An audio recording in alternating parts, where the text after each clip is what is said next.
¿Qué tal? Queridas amigas, queridos amigos, muy buen día. Hoy es jueves, así le decimos Armando Baquián, Fernando Escobedo y su servidor José Saldaña Rico, porque estamos en jueves.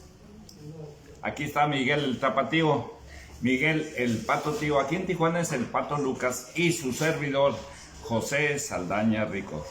Bienvenidos a este que es un rico café con Saldaña. Este es el programa número 7 de la segunda temporada de este rico café con Saldaña, en donde el día de hoy nos llenamos de extraordinaria satisfacción. Tenemos una súper invitada. Es doctora en historia. Imagínense usted nada más. Resulta que les voy a platicar a ustedes algo. A Tarcisio Villarroel Hernández, muchísimas gracias por estar aquí con nosotros. Lo invitamos a que compartan este trabajo, como lo hace la licenciada Verónica Sánchez Meléndez, porque el día de hoy continuamos con Tijuana Historia de Familias y vamos a hablar de un personaje fuera de serie. Y la doctora que está aquí presente, que en un momento la saludamos, pues es afín a ese tipo de trabajo. A Roberto Hurtado Núñez, el famoso teacher del rock, le agradecemos su presencia y gracias porque, mira, mi camisa no te queda. Te gusta mi camisa, pero a ti no te va a quedar. Estás muy delgadito tú, Tarcisio. Muchas gracias por la camisa, por tus gustos, porque la verdad es que es importante que nosotros estemos aquí en un lugar que es increíblemente importante. Se me cayó el anuncio de... llegó la familia Ceseña. Muchísimas gracias. Miren, estamos aquí en Café for You. Café for You se encuentra en la calle Cuarta, a un costado, nada más y nada menos que del Teatro Zaragoza. Y Café for You tiene lo siguiente: tiene servicio a domicilio. ¿Qué tal? La zona centro, que es donde nace Tijuana, está Café for You en el Benemérito Centro Mutualista Zaragoza. Es parte de esto, Café for You, de la familia Ceseña Santis de Bueno. Y el teléfono es el 664-685-7753. A la licenciada Yesenia Cristal González, muchas gracias por estar viéndonos, por compartir este trabajo, y vamos de lleno y agradecerle muy especialmente a quienes nos hacen aquí presencia, pero quien está como invitada de lujo, así, la licenciada, doctora y demás. Aquí están, miren. Araceli Almaraz. Muchas gracias, Araceli. No, al contrario. Gracias a ti por la invitación. Platícame en torno a el inicio, que es Tijuana Historia de Familias. ¿Qué significado tiene para ti esa frase? Y platícame, por favor, de tu papá, de tu mamá. ¿Por qué estás en Tijuana? En fin, adelante. Bueno, Tijuana y sus familias, ¿qué mejor tema para charlar contigo y que le des este marco de entrevistas y de gente que viene aquí a tu programa, porque tenemos que seguir difundiendo a los grupos que llegaron de distintas partes y que no nos podemos decir jóvenes, ya no somos jóvenes, ya somos una ciudad centenaria y han pasado por aquí millones de familias, ¿no? Claro que cuando queremos hacer referencia a las primeras familias o a familias que llegaron en épocas mucho más tempranas, hacia finales del 19, pues nos tenemos que remontar a esas familias a las que les cedieron terrenos y demás, y que después, bueno, fueron parte de esta nueva fisonomía de la ciudad, que ya hablaremos de eso. Sobre tu primer pregunta, eso, me parece importante seguir hablando de familias. Es un tema que nunca va a dejar de estar vigente y que nunca va a dejar de tener un espacio en las discusiones de historiadores e historiadoras. El segundo, ¿por qué estoy aquí en Tijuana? Híjole, bueno, es un largo recorrido porque yo llegué en el 94 a estudiar al Colegio de la Frontera Norte. Eres del Colegio de la Frontera Norte, que es una institución que fundó el señor Bustamante en aquellos años, hace ya buen rato. 40 años. 40 ayeres. Efectivamente, soy de esa institución.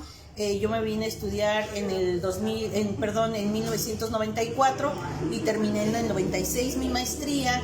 Y justamente, fíjate, ahorita que recuerdas a Jorge Bustamante, él justo estaba con esta visión de la frontera que él tenía y de estudiar a la frontera desde la frontera y los fenómenos donde suceden, de tener oficinas en varias ciudades que estaban colindando con el sur de Estados Unidos. Entonces él impulsó la preparación de especialistas de maestría en desarrollo regional. Yo soy quinta generación y él contrató a sus egresados justamente para que fueran teniendo un lugar en estas sedes. Así que yo en 96 me quedé a trabajar unos meses aquí y en enero del 97 empecé mis labores como investigadora del Colegio de la Frontera Norte, pero en Nogales. Fue muy duro porque muy diferente. Sobre todo el clima, me imagino. El clima extremoso, me tocó nevada, calor y bueno, de ahí hubo una reconfiguración institucional y llegué a Mexicali. La verdad es que yo creo que el haber estado aquí estos 2 años, 94-96 en Baja California, me atrapó y en todos sentidos, y entonces llegué a Mexicali y ahí empecé otra etapa de investigación mucho más cercana ya al ámbito empresarial. Había estudiado maquiladoras, pero ya de lleno con el ámbito empresarial. Y ahí, fíjate, te cuento esto porque tiene que ver mucho con el personaje del que me vas a preguntar más tarde. Ahí, y con lo de las familias, ahí descubrí que Mexicali no era solamente industria y no solamente maquiladoras, sino que había industriales y que venían de familias de segunda y tercera generación. Y entonces ese fue el tema de mi doctorado. Me llevé al doctorado la gran pregunta de cómo surgieron las familias empresariales en Mexicali. Y cuando hablamos de familias empresariales es porque ya van 2 o más generaciones haciendo empresas. Empresariales. Fíjate qué bonito término, porque cuando alguien tiene una visión empresarial, significa que no es de las personas que se quedan con los brazos cruzados. Así es. Sino que tienen una visión de crear trabajo, de crear fuentes en donde van a emplear, por ejemplo, el caso de esta pequeña empresa, y digo pequeña porque el Café for You es una empresa pequeña, pero ya tiene 20 años aquí. Así es. Entonces, mira, voy a agradecerle a Marcia Reyes Maré, a la señora Bernal Zárate, que ya está con nosotros. A quien está aquí con nosotros es nada más y nada menos que Araceli Almaraz. Es Historia de Familias y estamos hablando de cuando, fíjense, se viene a cosas extremosas, de Hermosillo a Mexicali. Imagínense nada más, casi lo mismo. Te voy a decir algo, Araceli, seguramente tú ya conoces los 2 extremos, el calor y el frío, porque así es. Tijuana no es así, pero Mexicali sí, y Hermosillo igualmente. Pero resulta que tomas agua de la presa. Agradezco a Mini Díaz Lama, a Tarcisio Villarroel Hernández, y estamos haciendo ese lapsus de tiempo porque se me pasan los saludos y luego se pierden la presencia de cada una de ustedes. A Leonardo Palacios, muchísimas gracias, porque Leonardo Palacios tiene nada más y nada menos que Tijuana en el tiempo. ¿Ah? Entonces, nosotros, permítanme decirles algo, por favor. Miren, está con nosotros la doctora Araceli Almaraz, pero como una cosa me lleva a otra, resulta que aquí está Mini Díaz Lam y nos dice muy buenos días, y resulta que el Rico Café con Saldaña tiene 3 propuestas, sugerencias, nada más. Número 1, que se compre en Tijuana. Número 2, que se plante un árbol.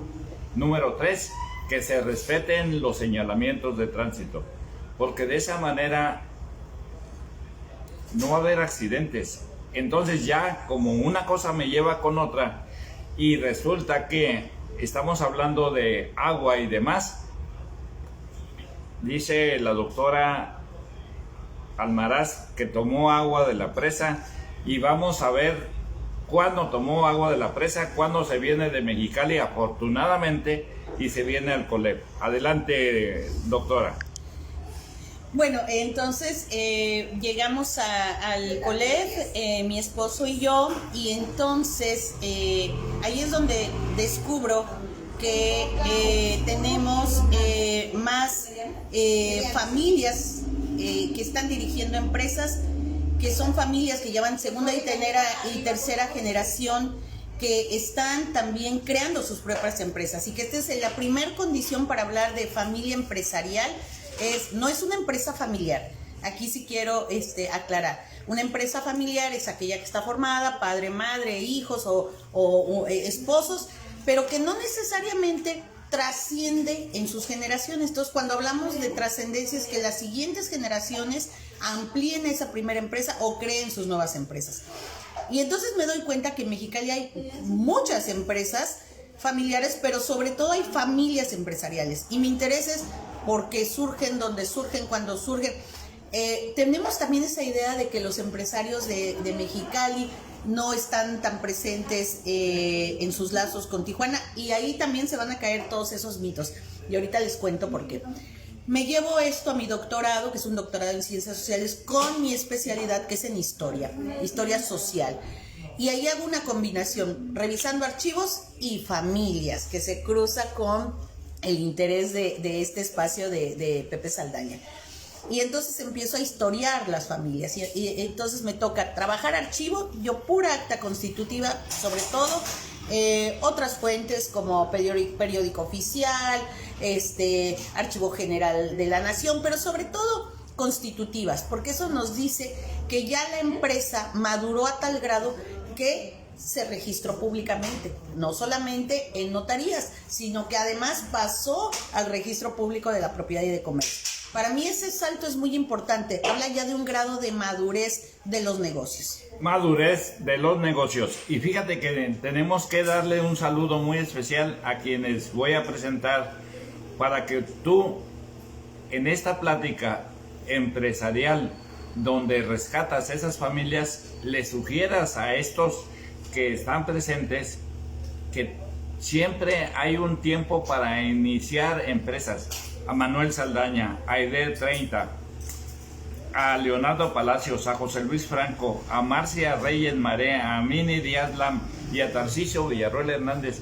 Estás hablando de familias empresariales, y estás hablando de hasta segunda y tercera generación.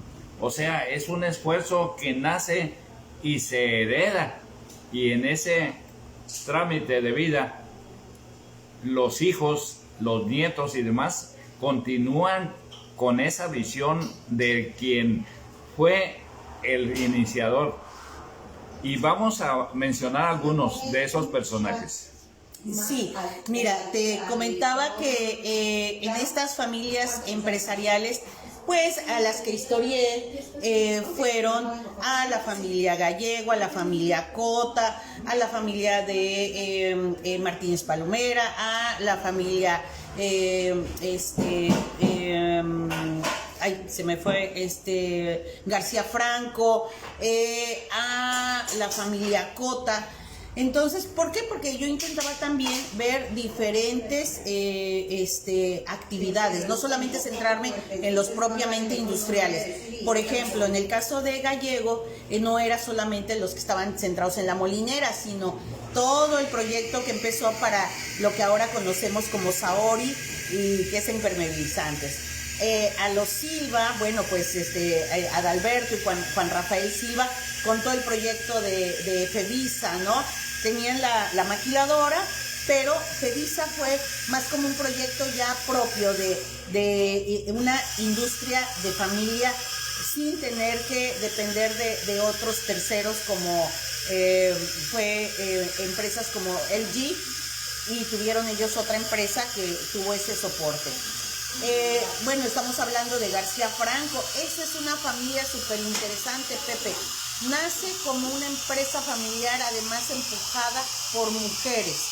Eran las mujeres de la familia García que pusieron su tienda de abarrotes, y que justo al empezar a tener problemas para vender, porque las bolsas de papel salían muy caras. Miren, chequen esta historia que es muy linda.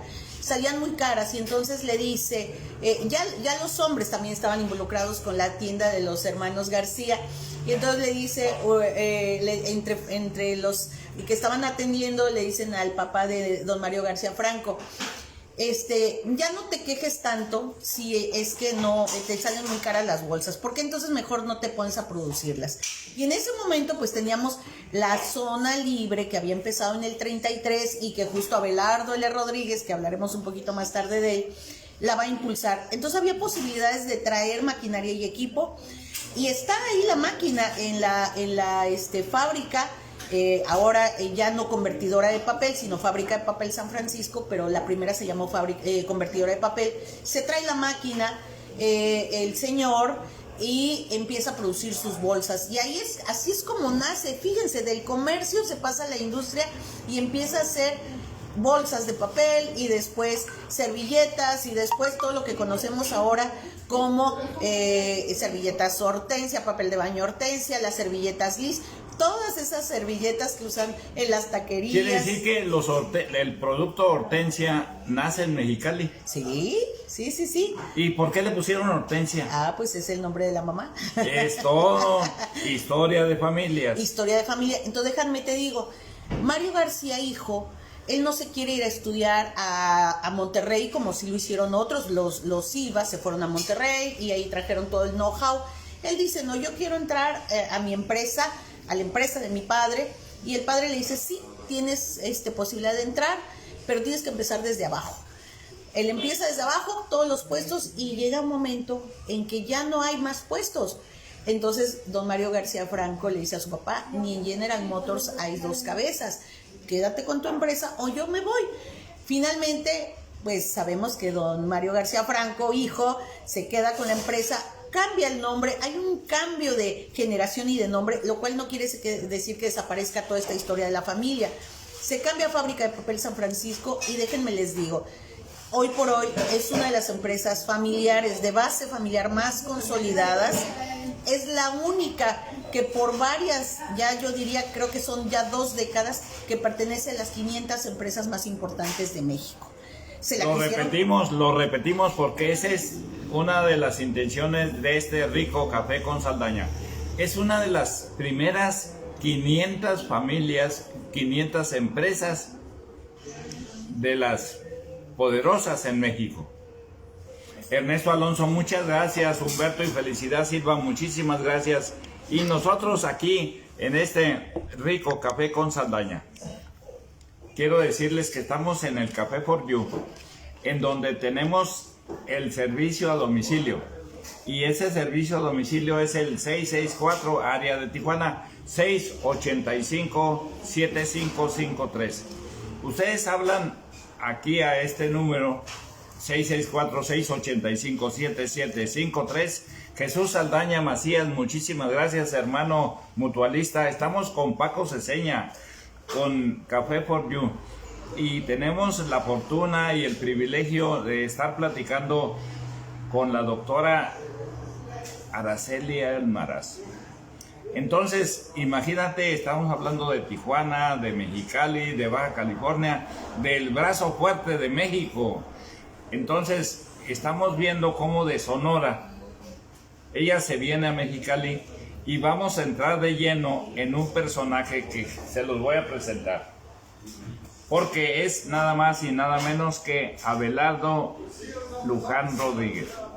Y esta es su autobiografía. Y vamos a cambiar de la familia García, de don Mario García Franco, a la familia que es el meollo de esta entrevista, de Abelardo Luján Rodríguez, que fue, imagínense, gobernador de Baja California, gobernador de Sonora, presidente de México. Entonces, y él dice en su dedicatoria: le diré sin reticencias, con toda franqueza y sin falsa modestia. Esta es la historia de un hombre de origen humilde y pobre. A los 6 años usaba zapatos solo en determinadas ocasiones y los domingos, días de fiesta o cuando la intensidad del frío obligaba a calzarme. Así dice Abelardo Rodríguez. Hube de trabajar para ayudar a mis padres y por eso comprendí y suspendí los estudios sin terminar siquiera la educación primaria. Pero fíjense lo que llegó a hacer. Y dice también: después procuré instruirme con mi propio esfuerzo. Luché contra la adversidad y logré encumbrarme tanto en el mundo oficial como en el de la iniciativa privada. Aquí se explica en este libro. Y entonces dedico estas memorias a la juventud desheredada de todo México para invitarla a que, mediante la reflexión y el esfuerzo tesonero responsable, emprenda el camino lícito que lleve a vencer el infortunio. Y fíjense cómo en esta plática la doctora Almaraz ya nos manejó a Martínez Palomera, a la Chueca Hernández, nos manejó a la familia Gallegos, nos manejó al don Mario García Franco. Entonces vamos a preguntarle cómo llega directamente con este super personaje, Abelardo Luján Rodríguez. Gracias, doctora. Pues sí, de pronto me han dicho que si en Baja California todos los caminos llevan a Abelardo L. Rodríguez. De alguna manera sí. Y de alguna manera esto que te contaba de la familia García pues está relacionada con esa ley experimental de perímetros libres de Abelardo L. Rodríguez y su papel como gobernador de nuestro distrito norte de la Baja California en 1923. Sí, del personaje yo creo que todavía falta mucho que decir y falta mucho que historiar. Estamos en ello, no muchos historiadores. Me considero que en estos momentos, pues quizá quien tiene al menos abiertas 3 áreas de estudio es tu servidora, con 3 archivos. El de México en el fideicomiso Plutarco Elías Calles y Torreblanca.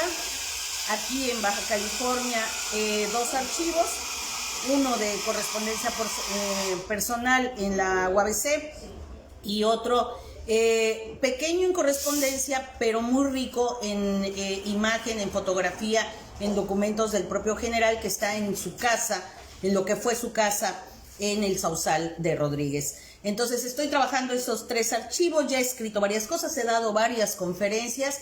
Y aunque he dado varias conferencias y en distintos espacios, no solamente en Baja California, también en la Ciudad de México, debo decir que estoy muy contenta de estar aquí contigo y de comentar todo esto pues con la gente que te sigue. Abelardo, sí, un personaje enigmático, un personaje que viene de abajo, una familia que inicia su asentamiento en Guaymas y después se va a Nogales a hacer su vida en ese ámbito transfronterizo, como nos pasa aquí también en esta frontera que estamos en ambos lados, ¿no? Ahí efectivamente él tiene una niñez, yo diría, y que llega hasta su juventud bastante desafortunada, que por gracia divina no lo conduce a quedarse en el olvido o finalmente a quedarse atendiendo ahí algún negocio o lo que hubiera sido peor, en la indigencia o alguna situación que ya no hubiera podido potenciar este ingenio, ¿no? Él, después de varios avatares, le van a invitar a ser comandante de la policía, 1913, inicios, y yo creo que su gran fortuna viene cuando se convierte en parte del ejército constitucionalista. La vida militar le va a cambiar rotundamente la visión. Pasar por tantos lugares, ser parte de este ejército, pelear en la batalla de Celaya junto a Obregón, resultar herido junto a Obregón en batalla, le va a hacer una comunión con este personaje y la otra comunión que es con el general Plutarco Elías Calles. Y esos dos van a ser, desde mi punto de vista, sus mentores. Esos mentores que todo el mundo necesitamos mentores, todo el mundo necesitamos a alguien que nos diga un poquito para dónde. Fíjate que acabas de mencionar los momentos que cambiaron la vida de un hombre y los personajes que cambiaron la vida de un hombre. Pero si llegamos con una dama, que eres tú, ¿cómo te metiste en esta tan importante ruta de la historia de Tijuana, la historia de México, la historia universal? ¿Y cómo fuiste encontrando tu real encomienda? Porque ya llegaste con un personaje, pero antes, ¿cómo fuiste encontrando? ¿Estás casada? ¿Cómo convenciste a tu esposo? En fin, todo ese tipo de cosas que no son fáciles. Bueno, sí estoy casada, tengo una hija que por suerte ahorita también está en el ámbito de la investigación, pero en el área de salud está en Estados Unidos, y yo creo que sirvió un poco también esa beta de los padres que uno pues hereda de una u otra manera a los hijos, ¿no? Entonces, bueno, eso. Fíjate que he tenido varios personajes a lo largo de mi vida que de alguna manera me fueron acompañando, pero sí hice una ruptura justamente cuando me fui al doctorado, porque quería saber de estos empresarios, de esta continuidad empresarial en Mexicali, y no había muchas, y de hecho no hay muchos especialistas en historia empresarial. Debo de decirles a quienes nos acompañan que están los historiadores que pueden abordar grandes etapas de México, como la Revolución, incluso como la historia de la colonia, incluso la historia prehispánica y momentos muy importantes ya de la conformación de una nación. Pero debajo de eso podríamos encontrar una muy rica disciplina, o encontramos una muy rica disciplina, que es la historia económica, y dentro de la historia económica la historia empresarial. Desgraciadamente en México somos pocos los historiadores empresariales que como tal nos dedicamos a estudiar redes de negocios, evolución de los negocios, empresarios, familias empresarias, empresas familiares. Entonces, en mi doctorado yo llegué con esta propuesta, me dijeron está muy interesante, pero vas a tener que hacer algunos ajustes porque efectivamente no hay quien te pueda asesorar con ese perfil que tú deseas. Afortunadamente, a la que comisionaron para ser mi directora de tesis fue una persona que me dejó hacer, ser y escoger a mi lector externo. Y mi lector externo, y ese sí puedo decir que ha sido mi mentor en muchos sentidos. Hay quienes no creen en la mentoría, yo sí creo en ella. Mario Ceruti de la Universidad Autónoma de Nuevo León fue mi mentor. Él es uno de los importantes historiadores que ha abordado a los grupos más importantes de Nuevo León, desde el siglo XIX hasta ahora. Fíjate que está Jorge Martínez Cepeda desde Ensenada mandándonos un saludo muy especial a José Francisco Ceseña, que nos tenemos aquí una invitada de lujo, así es, la doctora Araceli Almaraz, Y fíjense ustedes, queridas amigas, queridos amigos, que ya encontramos aquí, primero, lo de Abelardo Rodríguez. Encontró él, Abelardo L. Rodríguez, en Obregón. En Plutarco Elías Calles, alguien. Pero acaba de mencionar la doctora Almaraz a alguien que hay que repetirlo. El nombre de tu mentor allá en Monterrey. Sí, es el doctor Mario Ceruti, y a quien además, fue mi lector externo de mi tesis doctoral, a quien le debo realmente muchos espacios en donde yo, todavía sin haber obtenido el doctorado, él me invitó y tuve la fortuna de recibir muchas críticas para lo que es en ese momento, en 2003, 2004, eran ya los esbozos de mi tesis doctoral, los esbozos de discutir a los empresarios. ¿Y cómo se llamó esa tesis doctoral? Origen y continuidad empresarial en Mexicali. Fíjate nada más, o sea, y rescataste ahí todo un bagaje de familias que actualmente, por ejemplo, hablamos de la familia Gallegos y continúa ella, la familia García, continúa la familia Martínez Palomera, continúa, en fin. Esto es rescatar y eso es importante. Ahora estás rescatando a Abelardo L. Rodríguez y estás de lleno metida en cosas que nadie se había metido. Te cuento, fíjate que sí, en aquel momento cuando hice mi tesis doctoral ya aparecía el personaje, pero no era el eje. Como el eje eran las familias ya que habían tenido empresas en distintas etapas generacionales, no hay una continuidad empresarial de Abelardo L. Rodríguez, y ahí se quedó como en el tintero el personaje, ¿no?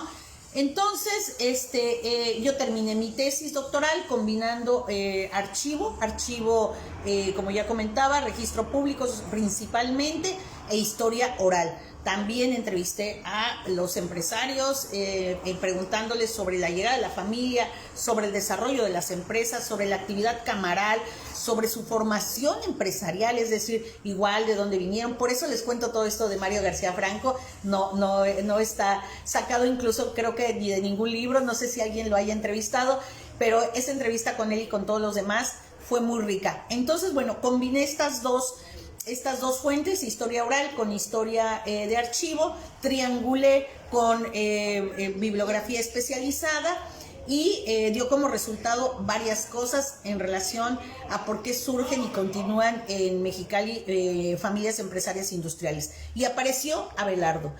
Regreso a Tijuana ya un año antes de doctorarme para terminar de escribir mi tesis, y cuando termino la tesis, que recibió mención honorífica, digo, bueno, hay que seguir con Tijuana porque muchos de los lazos de las empresas de Mexicali tienen lazos con Tijuana, y me empiezo a meter en 2007 con el registro de empresas de Tijuana.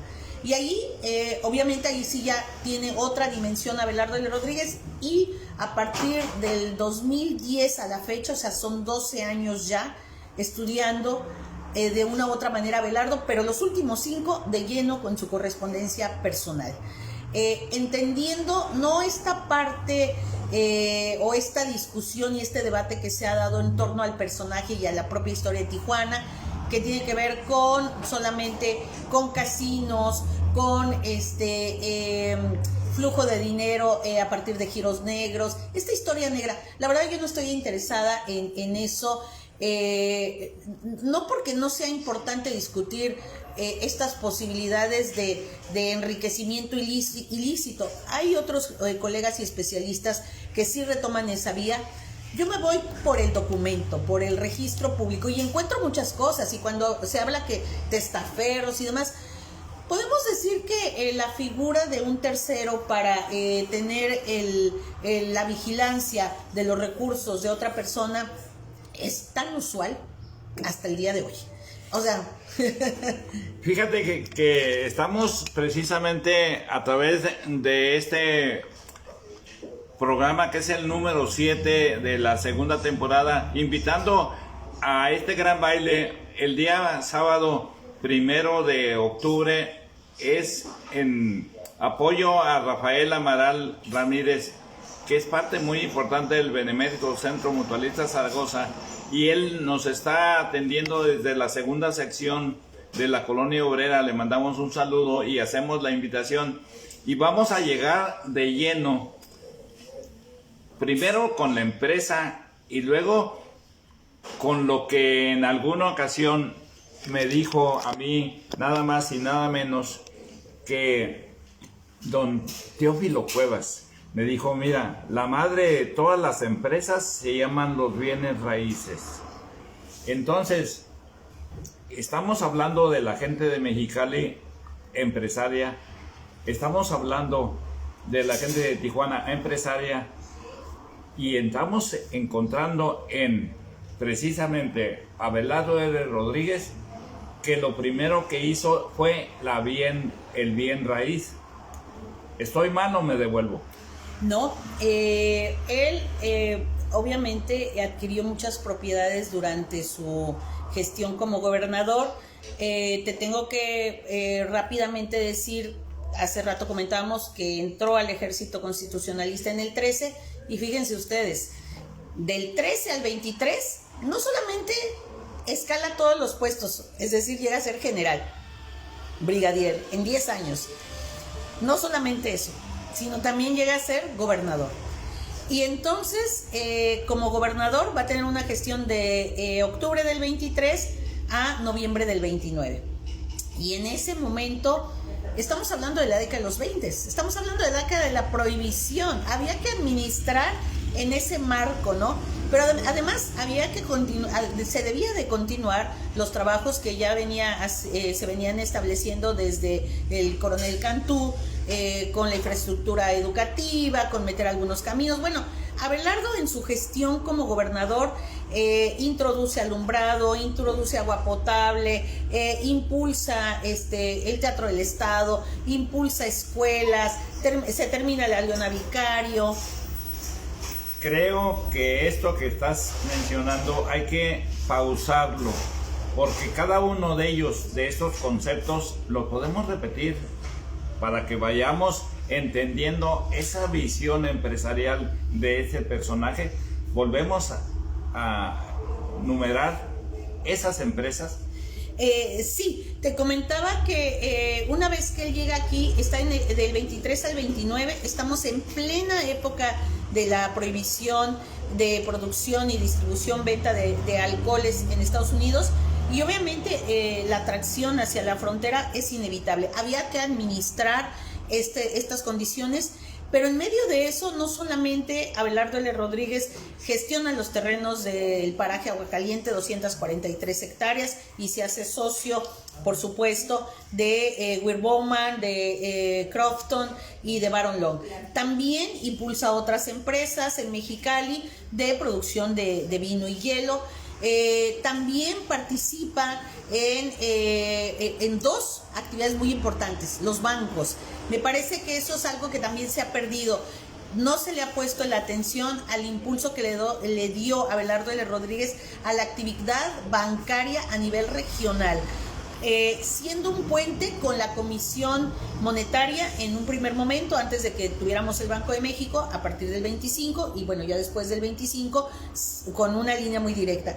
Y esto lo combina con su gestión como gobernador, donde obviamente está preocupado porque seguimos atrasados en escuelas, seguimos atrasados en espacios de convivencia para el desarrollo cultural, seguimos atrasados en términos de desarrollo urbano, prácticamente lo que son caminos, alumbrado público, agua potable. Entonces, él también va por esa vía. Pero además otorga concesiones, y esto es otra de las características de este personaje. Es un personaje que va por la cooperación, por los cooperantes. Fíjate que Miguel el Tapatío me está diciendo qué interesante está esta charla. Lo mismo dice Jorge Martínez Cepeda y Rafael Amaral, que les está encantando la plática. Pues esta casi es una superconferencia. Pero yo recibí de Miguel el Tapatío lo siguiente: ¿por qué no le preguntas a la doctora, y te lo estoy haciendo, si en tu imaginación ubicas, por ejemplo, a Abelardo L. Rodríguez para tocar la puerta para comprarle a la familia Argüello las 240 hectáreas? ¿Cómo llegaría?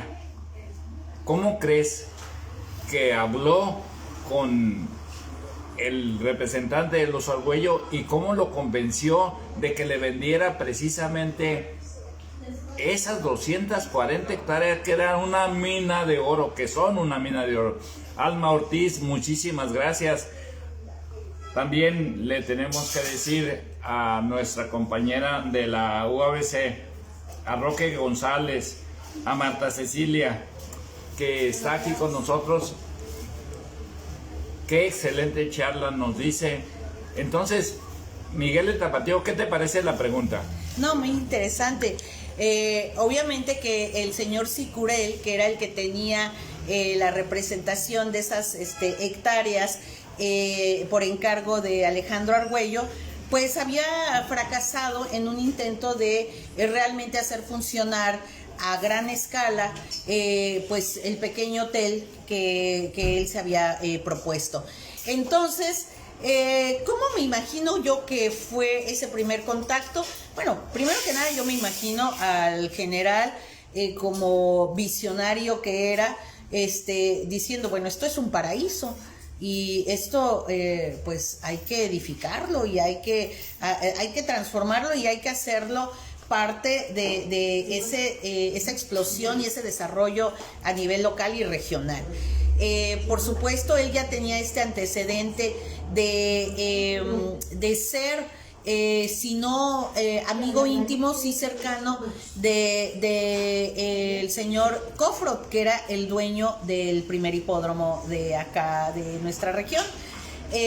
Yo supongo que a Cofrot, a James Cofrot, lo conoció cuando vino por primera vez a la región en 1920, y obviamente también tenía contacto con Arturo Guajardo y con otros ya importantes personajes que una vez que él ya llega como gobernador, él no viene en ceros, él ya trae una red, si no totalmente fuerte, intensa, sí la viene a fortalecer con Barbachano, con la familia Barbachano, por supuesto, con Miguel González. De hecho, o sea, debo decir que parte de la historia de la Cámara Nacional de Comercio, pues se le debe también a Abelardo L. Rodríguez, ¿no? En el 26. Entonces, sí, yo creo que le echa el ojo, busca a quién está encargado. Sicurel, que me imagino que era un mal administrador, pues va a tener en Abelardo la posibilidad de pues rehacer o revitalizar el negocio. Obviamente que se da este registro de la venta de las hectáreas, y me supongo que Sicurel, a su vez, siendo puente con Alejandro Argüello, pues le dice, ya tenemos un comprador y esto va a cambiar. Finalmente, Sicurel creo que se va a quedar con la gran expectativa o con la gran deuda de haber sido parte de este gran complejo, porque al final él termina muriendo enfermo, solo en San Diego, escribiéndole desesperadamente a Abelardo L. Rodríguez que por favor se apiade un poco de él y que le dé dinero. Esto no lo hace directamente con el general, lo hace a través de sus abogados, uno de ellos Juan R. Orsí, o el licenciado Piña y Cuevas, que van a ser los dos soportes para todas las actividades que va a seguir el general cuando se trata de procesos que exigen firma ante notario o de seguimiento legal. Eso es importante, así fue, creo yo.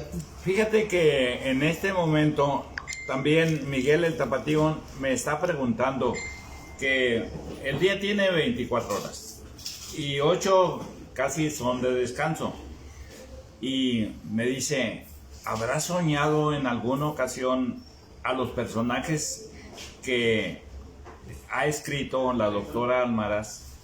¿Habrás tenido no nada más, se puede decir, una adicción fuera del trabajo, cuando de repente se te aparece Abelardo Rodríguez o cada uno de los personajes? Platícanos. Bueno, sí, uno cuando está tan ensimismado en su trabajo se empieza a preguntar sobre cómo, primero, por ejemplo, algo que con lo que de pronto me despierto y pienso era los largos trayectos, por ejemplo, de Baja California a la Ciudad de México. Se iban a Ciudad Juárez, ahí les tenían un carro, bajaban en carretera, o sea, ¿cómo era negociar en esas condiciones donde no podías agarrar un avión? Luego, cubrirse las espaldas porque mandar un telegrama era casi como decir, miren, es como el WhatsApp de ahora, pero abierto, ¿no? Un WhatsApp abierto, ¿no? Entonces, incluso había que escribir mensajes cifrados, ¿no? Y lo otro, los propios, ¿no? O sea, muchas de las cartas que recibe o envía Abelardo L. Rodríguez van a ser con propios, con terceros. ¿Por qué? Porque era la única manera de asegurarse que no se leyera esa misiva, ¿no? Entonces, eso, bueno, otra cosa que me ha pasado y que les quiero contar, como estoy documentando lo que hay en la hacienda El Sausal de Rodríguez, hay una foto que el general Plutarco Elías Calles le regaló al general Rodríguez. Una mirada intensísima. Y yo de pronto que estoy trabajando y volteo a ver y le digo al general Calles, hey, cálmese, no me esté viendo así. De verdad, es una mirada, y yo no me imagino a ese periodo de la mitad de la primera década del siglo XX hasta que muere Calles, sin todo ese grupo que le rodea y que va conformando una idea de nación. Quizá con eso vayamos al final de nuestra plática, porque sí quiero decirte un poco cómo se le ha escondido a Abelardo L. Rodríguez dentro del maximato y las bases que él pone con el proyecto que se tenía a partir del PNR hacia lo que sigue, que va a ser Cárdenas, cuando muchos hablan de ruptura con Cárdenas. Yo, precisamente en mi idea de abordar el largo tiempo, yo más bien veo muchas continuidades. Sí, algunas rupturas, pero muchas continuidades.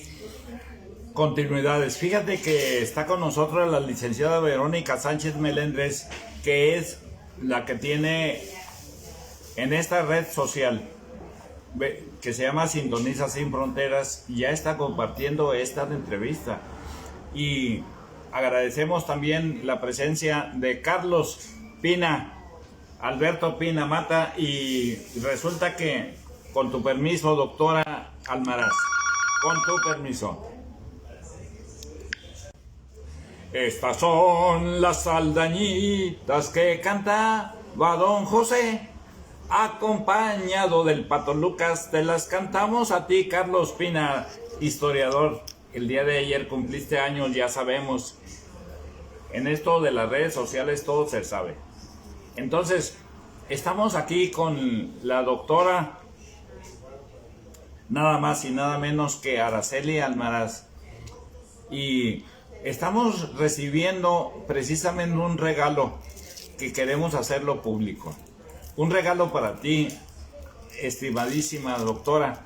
Recibe esa taza de la UABC, y esta pluma es cortesía también, es una máquina de escribir portátil, decía el famoso Arnoldo López Salcido. Entonces recibe a través de el licenciado Enedino Acosta una taza. ¿De dónde? De la UABC. De la UABC, porque además aquí dice que se está celebrando el 50 aniversario de los sorteos.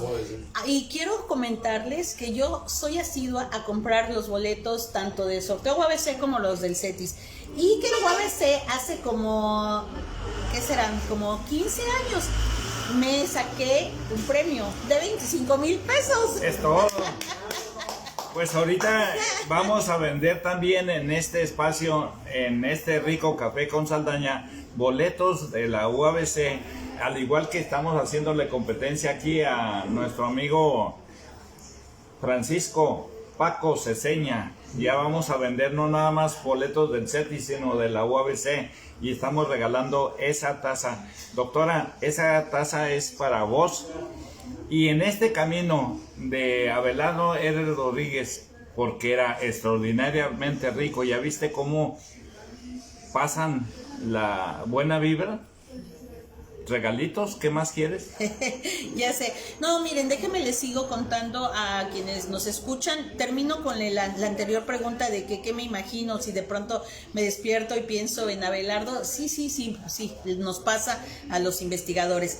Y saben en algo en que siempre me he imaginado y siempre es recurrente, el momento en que Plutarco Elías Calles le dice: fúmese este cigarro, ya está todo olvidado, porque Abelardo tenía un temperamento, según lo narra él mismo y lo narran otros, pues muy explosivo, y termina peleándose con, cuando era parte del ejército, termina peleándose con un superior, y lo manda a llamar Plutarco Elías Calles al cuartel general. Y él piensa, lean la biografía, además está en PDF, la pueden conseguir, está libre, y llega un momento en que él piensa que va a quedar destituido, ¿no? Pero no, Plutarco Elías Calles yo creo que ve en él justamente a ese personaje que le va a servir para su proyecto. Y le dice: no, fúmese este cigarro, ya olvídese de eso, y le empieza a dar una cátedra, y así lo dice él, y me da una cátedra de la Revolución Mexicana, y yo creo que esos principios los va a llevar hasta el final de sus días, con una puntualidad.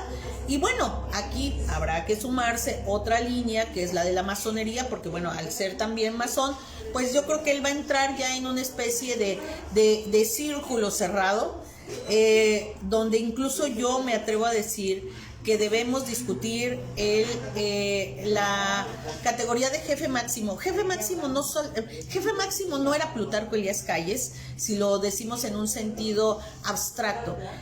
Jefes máximos fueron todos los que llegaron a la silla, y esa jefatura máxima amasó una manera de concebir el poder en México, y el poder de transformar a un país que venía arrastrando todo el conflicto armado, para convertirlo en un país que pudiera realmente tener un peso, o al menos estar en el escenario de la política internacional en América y también con Europa. Fíjate, querida amiga, resulta que estamos hablando de los años 20, y es cuando la Baja California tiende a ser el brazo fuerte de México, gracias a esos personajes que está tocando en este momento la doctora Almaraz. Pero también vamos a balancear un poco, porque la salud, tenemos entendido que de Abelardo Rodríguez no era la mejor del mundo, tenía algunos problemas. Y por cierto, hay algunas preguntas como esta que nos dice: ¿qué nos puede decir la doctora de los negocios clandestinos del general Rodríguez? Pues adelante, doctora.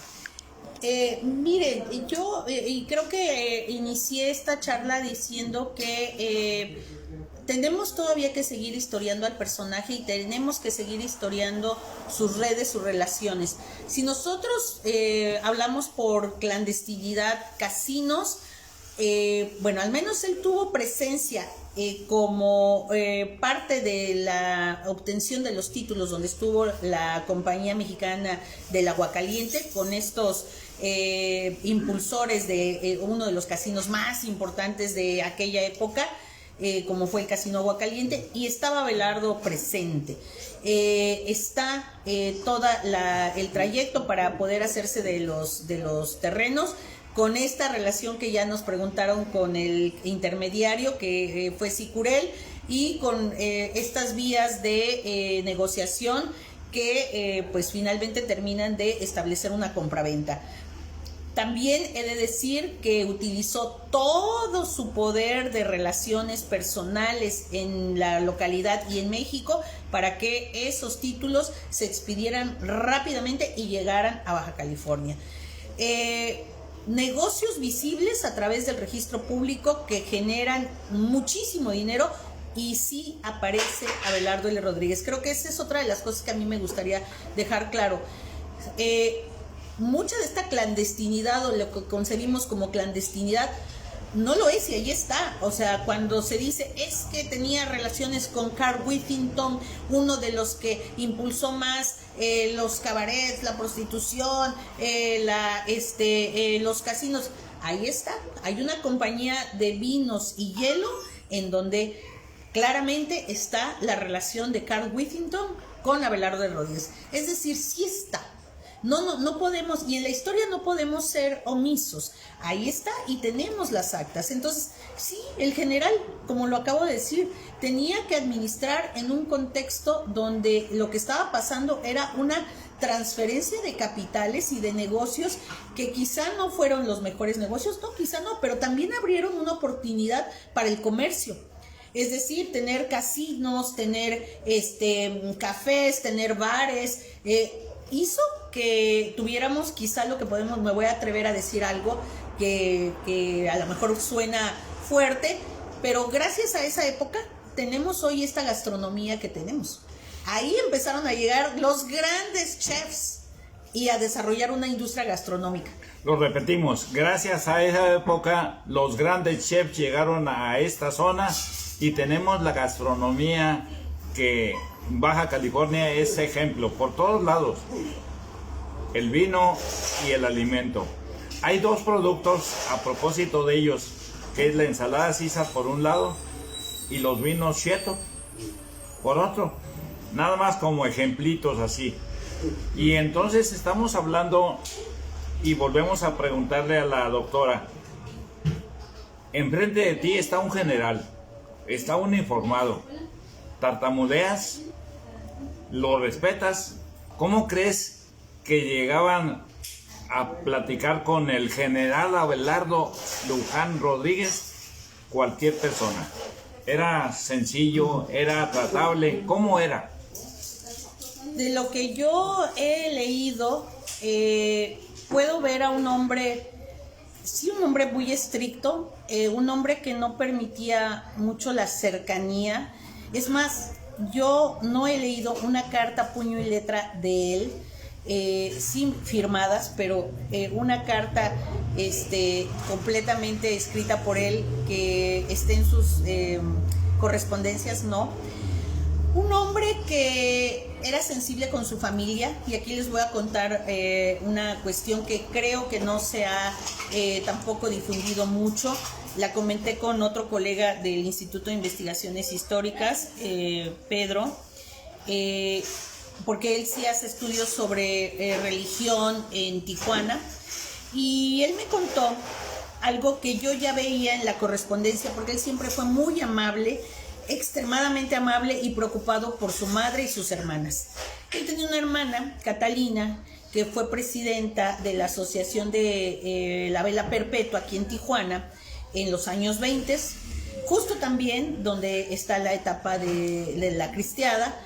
Y hacia los años, principios de los años 30, cuando él es presidente, van a ordenar que uno de los templos que estaba reconstituyéndose se le requisitara a la arquidiócesis. Discúlpenme si aquí no soy tan precisa, porque no es el espacio de discusión en el que me manejo, pero el templo es requisitado o se piensa requisitar. Catalina Rodríguez le escribe a su hermano, y su hermano gestiona para que no se le quite el templo en plena cristiada. Esto me parece de una sensibilidad importante para con la familia. Siempre estuvo atento de su familia, y lo dije en mi última conferencia del Campestre. Abelardo Rodríguez fue un hombre de muchas familias. Su familia consanguínea, sus familias por hermandad dentro de la masonería, su familia de sus amigos cercanos, donde yo podría decir que Juan R. Plat va a ser el más cercano. Hay cartas de Plat al general donde se denota esa cercanía, realmente esa amistad que había entre ellos. y obviamente la familia revolucionaria, de la cual él va a ser parte, ¿no? Entonces, es un hombre, o fue un hombre de muchas familias, sí, un hombre reacio, un hombre, como todo militar, rectísimo y ordenadísimo, y me cuentan varios de los sucesores de su familia, que los nietos de los cuales se va a hacer cargo él y su esposa Aida, al morir la madre de estos chicos, pues van a recibir una formación estrictamente militar. Entonces, sí, insisto, un hombre recto, un hombre, yo me imagino, de una sola palabra, un hombre al que hace relativamente poco tiempo logré escuchar, porque no había yo escuchado su voz, no tenemos muchas grabaciones de él, pero bueno, pudimos rescatar esa participación que él hace en el 64 en el Campestre. Y bueno, tenemos un hombre que nos permite, a mí como historiadora, entender muchas facetas y procesos. A ti como mujer, y viendo la vida de Abelardo L. Rodríguez, ¿te impactaba? ¿Te impacta? ¿Te impactó? No, te voy a decir por qué no. Porque a mí me ha tocado como historiadora vivir en un espacio donde quienes dominan son los hombres. Y me parece que para abrirte espacio en un contexto donde dominan los hombres, primero que nada no te tienes que impactar por la persona que tienes enfrente, los tienes que tratar de igual. Si no, no podemos, o sea, empieza una barrera. Y eso lo podrán decir incluso si hay por aquí alguno de los empresarios, importantes empresarios de Baja California con los que he tratado, que así es. O sea, es de frente lo que soy y lo que son ellos, que son seres humanos también, igual que nosotros. Y Abelardo L. Rodríguez tuvo varias damas. ¿Cómo le impactaron a él? ¿Cómo piensas que le llamó la atención ella o aquella? Fíjate que yo creo que en la época de la que estamos hablando, el tener una esposa sí era importante. Entonces, yo creo que al casarse con su primera esposa, Luisa Montijo, en Hermosillo, pues finalmente él dijo, bueno, es una dama de familia, podré hacer mi vida con ella. Pero él estaba realmente apenas en la flor de su camino como militar. Entonces, pues no resultó. Y lo mismo pasó con su segunda esposa, que termina suicidándose, y que ahí hay también una serie de especulaciones, de las cuales yo no me encargo de especulaciones, y quien quiere especular que se encargue. Lo que sabemos es que finalmente ella está muerta, ¿no?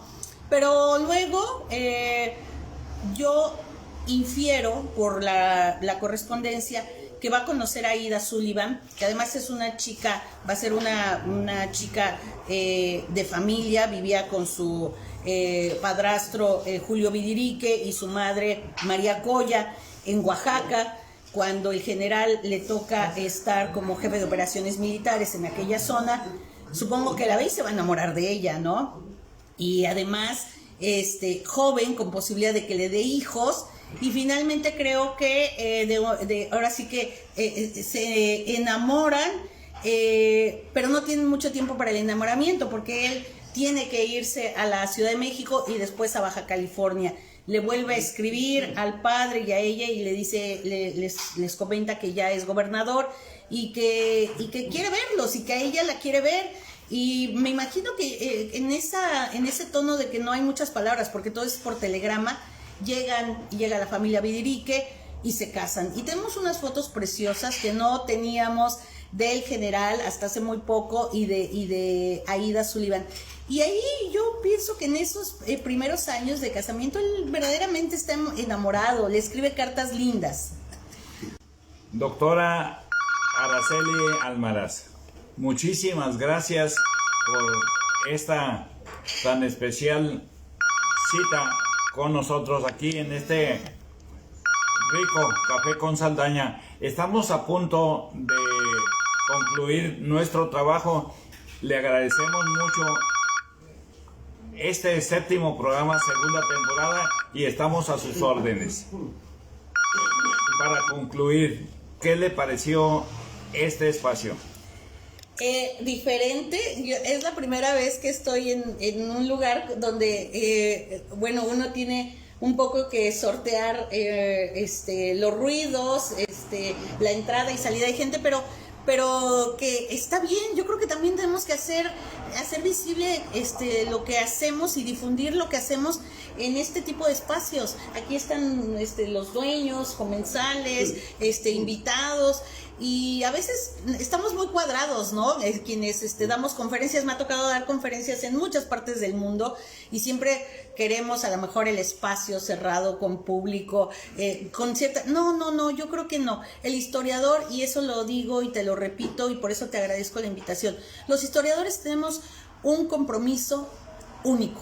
Ese compromiso es con nuestra comunidad, con nuestra sociedad. Si no, no somos historiadores. El historiador tiene que compartir lo que va encontrando, contrastándolo, debatiéndolo, pero no se puede quedar con el documento debajo de su cama, ahí archivado en el librero, o atesorándolo como si nada más fuera para mí. No. Para mí esos no son los historiadores. Los historiadores son los que compartimos y los que hacemos claro y evidente nuestro compromiso social, que es compartir con todos los que quieran saber un poquito más de historia. Por supuesto, a partir de libros, ustedes pueden checar mi página, Academia, ResearchGate. A propósito, platícanos de esta. ¿Cómo podemos tener contacto directamente con tu trabajo?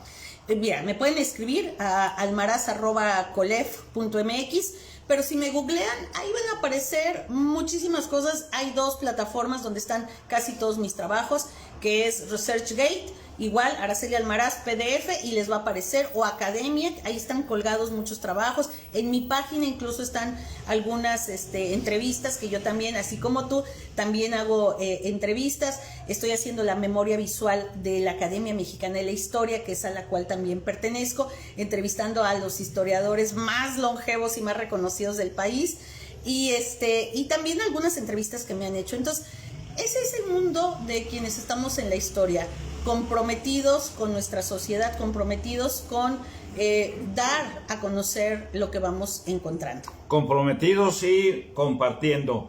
Muchísimas gracias, Alberto Pina, Jorge Martínez, historiadores ambos, por esas palabras, y con ello damos por concluido hoy, que es jueves, nada más 29 de septiembre, esta es interesantísima charla con la doctora Araceli Almaraz.